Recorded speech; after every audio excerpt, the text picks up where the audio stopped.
At times when DC is talked about, it's usually talked about in the fashion of not being on the same level of Marvel when it comes to the cinematic world. It is not as respected as Marvel because, as we all know, Marvel has a concurrent world that they build on year by year, and DC just can't really seem to get their shit figured out. Now, what's the one thing that does work for DC, and it works very, very well, has worked better than anyone, especially when it comes to comic books or even just simply against Marvel? Well, DC is known for how good their video games can be, and they're also known, of course, for their animated universe. Now, before I get into what I want to talk about in this video, I'm just going to clear something up. It is easy to get it mixed up, but there is technically two DCAUs, two DC animated universes. The first animated universe is given to us from, thank you, by the way, Bruce Timm and Paul Dini. Without them, we might not have that universe in the first place. But basically, all the stuff that has come from that universe is like the Batman animated series, probably the best animated cartoon or one of the best animated cartoons of all time.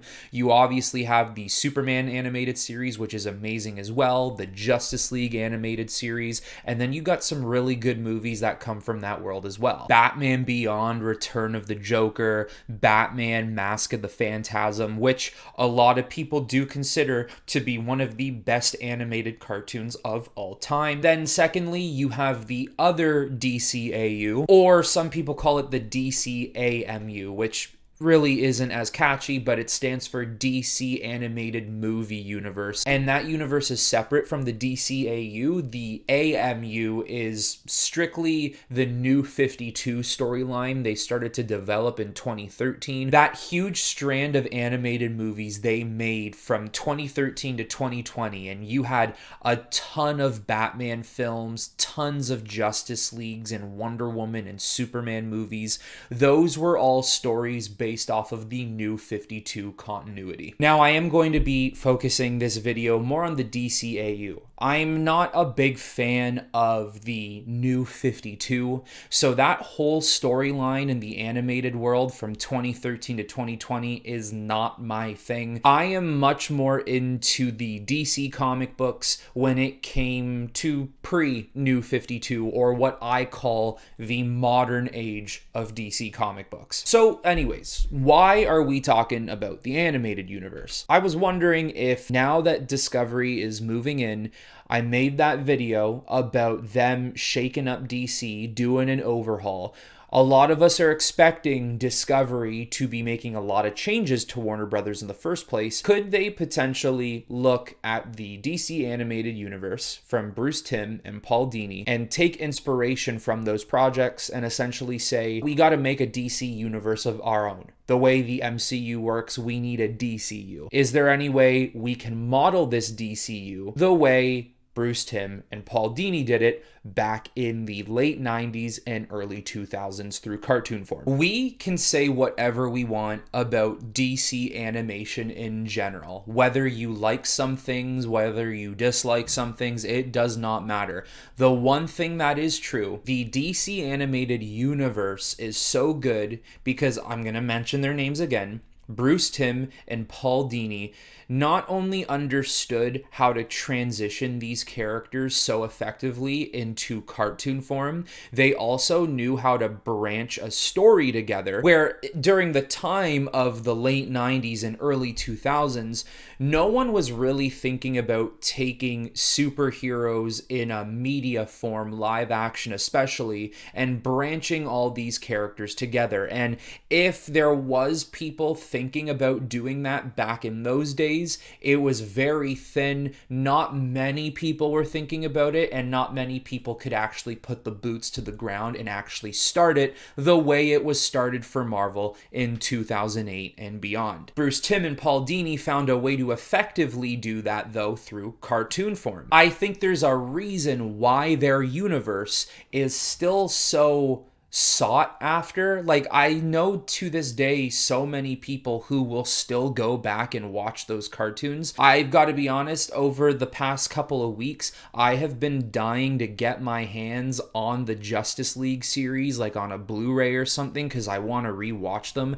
I have the Batman animated series anniversary edition on Blu-ray that I still watch and still find enjoyment over, and I still find myself in situations watching episodes that I'm like, I don't remember this. Like, I'm reliving it for a second time. Hell, I'm reliving it for a third, fourth, fifth time, whatever it may be. That's the impact that those cartoons and movies have left on a lot of DC fans, but a lot of superhero fans. So I can't remember shot for shot or word for word what happened in the very first episodes of the Justice League. I do remember that it was a 3-part event where the first 3 episodes of the show was to introduce a brand new team called the Justice League. It worked so well because at first glance, when you just take it in the first type of context that's given to you, you think to yourself, this is way too overflowed. You have Batman, Superman coming together to find Martian Manhunter, who's been taken captive by a long gone ancient alien species from Mars that is now awoken and is trying to take over Earth.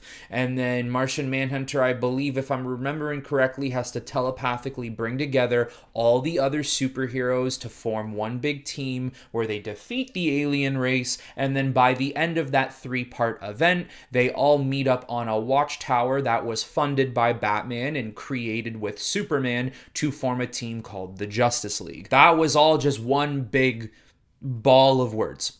And it sounds very convoluted. But when you actually watch the show, when you see how they made it, when you pay attention to the flow of the story and how they wrote it, it works very, very well. And why does it work really well? Well, prior to that show, Batman and Superman have already had crossover events with one another from their own shows. They even had a Batman Superman World's Finest event before the Justice League, where these characters have gotten to know one another and they now have worked with each other. So it makes sense bringing Batman and Superman together in an event where they can now take a team to gather around each of them to create a Justice League. In my opinion, I know I defend Batman vs. Superman. I love Batman vs. Superman. But if it were up to me, I don't think in my DC universe, if I was to ever create one, I don't think my Batman and Superman would fight at the beginning. Of course, that is something I would actually like to dabble in later on as my universe built. I would like to have Batman and Superman fight each other over a specific issue or a situation. My Batman vs. Superman would have actually been World's Finest. I think it would have worked a lot better and it maybe would have appeased a lot more people if instead of taking the first 2 superheroes ever created in history and pinning them up against one another and making people who don't read the comic books or fully understand the worlds the way we do and making them think like, why would 2 superheroes be fighting? At first, maybe it would have been a better off plan to do the World's Finest, where maybe they have a little bit of a scuffle, but it's not even really a fight. It's just 2 guys who know they're costumed heroes or vigilantes meeting one another, trying to find out each other's MO, and then eventually working with each other because it suits both their needs and they do both realize they're on the same side of the law. Now, of course, it's so much easier to look at a TV show, and not even just a TV show, but an animated form of a TV show, and to be able to sit here and say, well, of course, because it's easier to do it in that type of medium than it is to do it live action. And 100% I would agree with that. I do think when it comes to the animation form of media, it's easier to get away with storytelling. You can bypass certain things without a lot of detail. You can get away with a lot of unrealism, because at the end of the day, when you watch a cartoon, especially in superhero form, you do realize these are superheroes that are capable of doing crazy things. So you don't need a ton of explanation. And also too, in TV show form, you can take each one of these characters, and even if you don't dedicate full episodes to each character, you can still get to know each one very, very well. And that's what happened in Justice League. When you look at iterations of the Justice League in comic books, video games, TV, whatever it may be, how often do you see Hawkgirl part of the Justice League?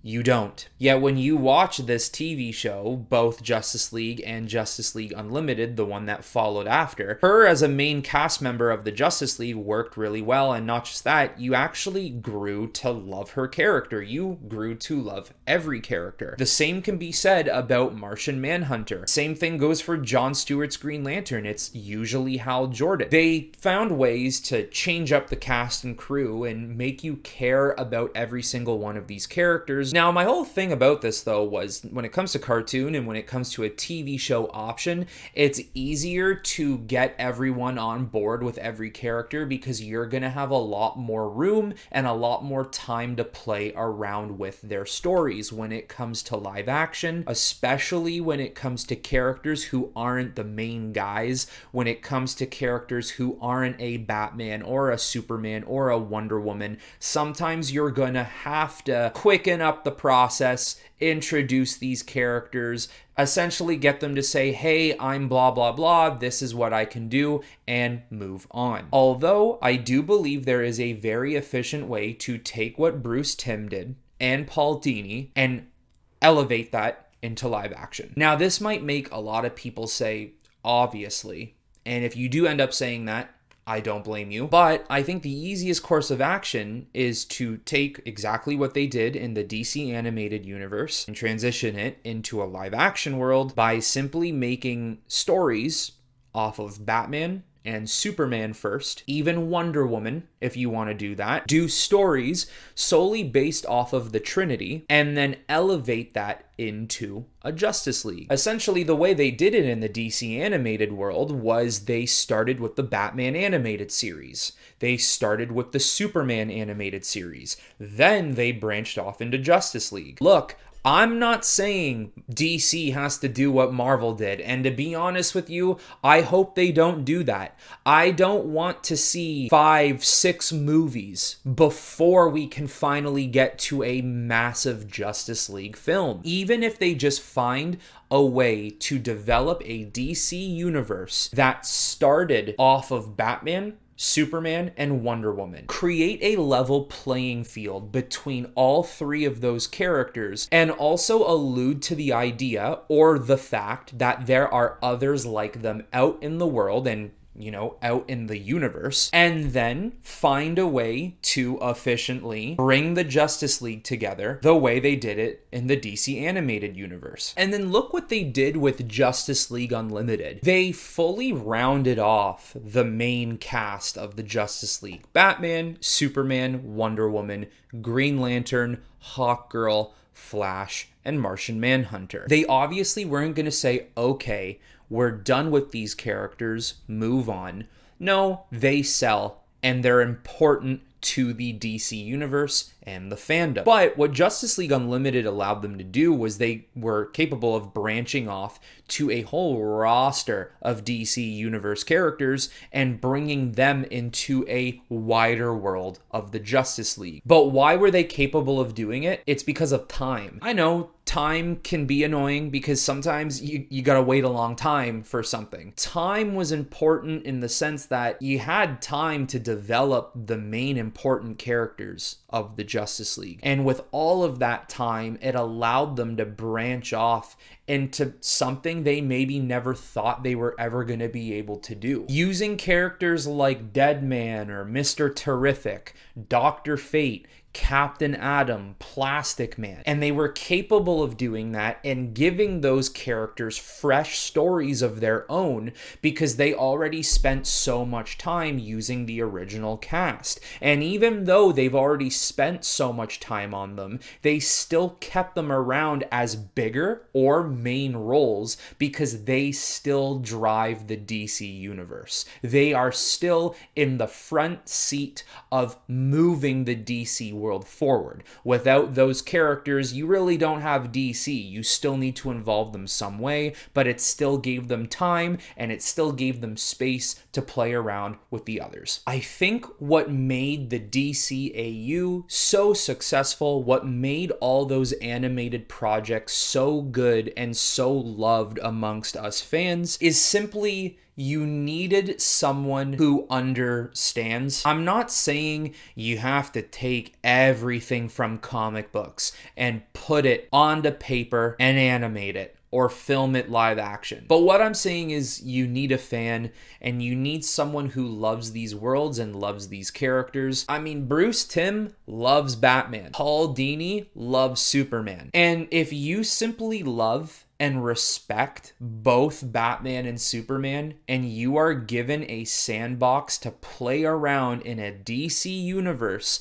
the way they were given because of how much they love, respect, and have knowledge on those characters, then the DC universe could thrive live action if you have those attributes of a person controlling the wider DC universe itself. So if I was Discovery, I would be looking at the DCAU for some of these very important attributes to transition them into live action. So now it's your turn, guys. Let me know if you think inspiration or direction from the DCAU into live action would be a good idea and if it could work. But anyways, everyone, that is it for this video. And until next time, I will talk to you all very soon.